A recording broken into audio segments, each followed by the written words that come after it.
Bonjour, alors ici Roxane de Fit Studio.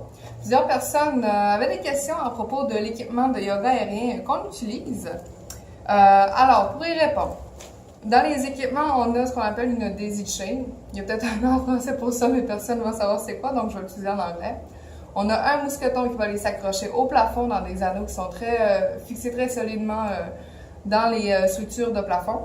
Et de l'autre côté, on a un deuxième mousqueton sur lequel on va attacher un anneau et sur cet anneau-là, c'est là que va être attaché le tissu du hamac pour faire le yoga aérien. Alors, dans plusieurs studios, vous allez voir que le tissu du hamac va être directement attaché sur la daisy chain ou avec une ganse qui est souvent en tissu ou en cuir, mais il ne faut jamais attacher un tissu à un tissu. La raison est vraiment simple, c'est qu'il va y avoir du frottement, de la friction, et ça va user le tissu de votre hamac, qui est quand même très résistant pour les chocs, pour la tension, mais pas pour le frottement. C'est vraiment pas fait pour ça. C'est pas comme un équipement d'escalade.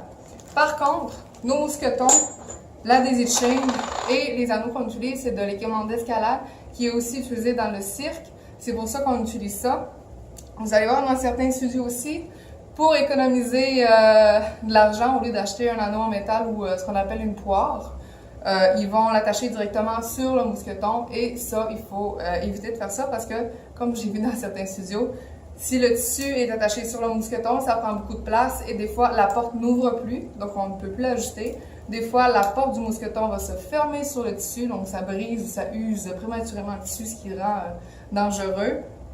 Et dans certains cas, on n'était même pas capable de fermer la porte du mousqueton. Donc, le hamac est attaché sur un mousqueton ouvert, qu'on ne fait pas non plus tourner du bon sens parce qu'il y a un sens sécuritaire qu'il faut tourner le mousqueton. Alors, pour le nœud du tissu, premièrement, on sort le tissu. Il y en a beaucoup. Ça fait environ 7 pieds par 20 pieds. Donc, ça fait beaucoup de tissu. On va prendre une extrémité du côté qui a été coupé à la main pour faire la longueur appropriée. On va venir rabouter, si on veut, toute l'extrémité ensemble pour qu'elle soit égale quand on va venir l'attacher sur l'anneau.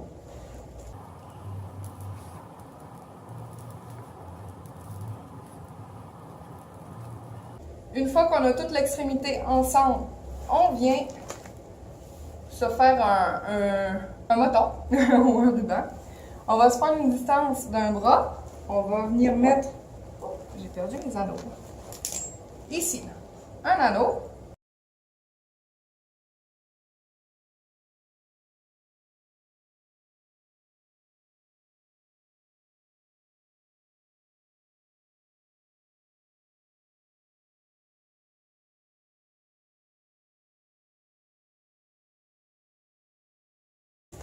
Bon, une fois que c'est fait, vous avez besoin d'une distance de 3 à 4 pieds de tissu. Donc, je prends une mesure approximative d'un bras et demi.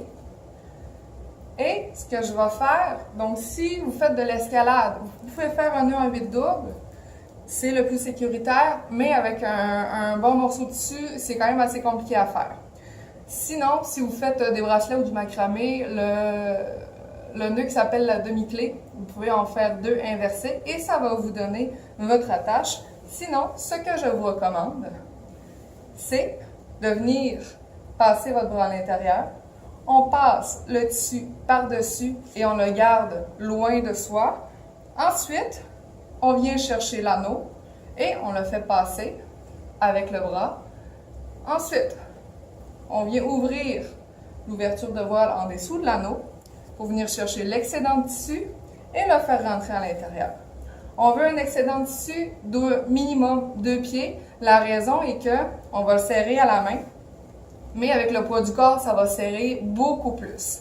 Alors, en serrant, il risque d'aller manger un bon 6 pouces, si c'est pas plus de tissu. Donc, si on laisse uniquement un pied de tissu, il y a des gros risques que notre excédent de tissu se ramasse dans le nœud. Et là, c'est plus sécuritaire. On veut au moins un pied à 1 pied et demi de tissu qui sort du nœud pour être sécuritaire. Alors là-dessus, je vous le démontrais parce que c'est pas compliqué de s'installer un hamac de yoga aérien à la maison et c'est pas très dispendieux non plus.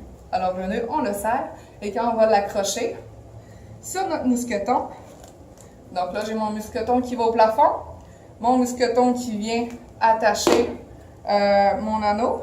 Donc, on ouvre la petite porte, on vient rentrer l'anneau facilement et on veut s'assurer que l'ouverture de la porte est vers le bas, jamais vers le haut. C'est une question de sécurité et de force. Alors ici, quand on va l'installer au plafond, on va pouvoir ajouter la hauteur pour avoir la bedaine du voile, donc le bas du voile au niveau des hanches. Et on va pouvoir tourner le mousqueton, ouvrir la petite porte, l'ajuster, donc ça c'est attaché au plafond, à la hauteur qu'on a besoin. Ensuite, pour être sécuritaire, on retourne le mousqueton vers le bas et on est prêt à essayer notre vol. Alors, si vous avez d'autres questions, gênez-vous pas, je vais vous répondre soit en privé, soit par vidéo quand j'ai plusieurs questions. Et je vais bientôt vous démontrer les différents niveaux des cours offerts, vu que j'ai plusieurs questions là-dessus. Donc, vous allez voir, vous allez pouvoir déterminer quel cours est le mieux adapté pour vous. Et en même temps, gênez-vous pas, je suis là pour répondre à vos questions. Alors, bonne journée et à bientôt. N'oubliez pas les portes ouvertes qui sont le 20 janvier. Sinon, les cours commencent la semaine prochaine. Il est encore temps de s'inscrire. Il reste encore quelques places dans les cours qui sont à l'horaire.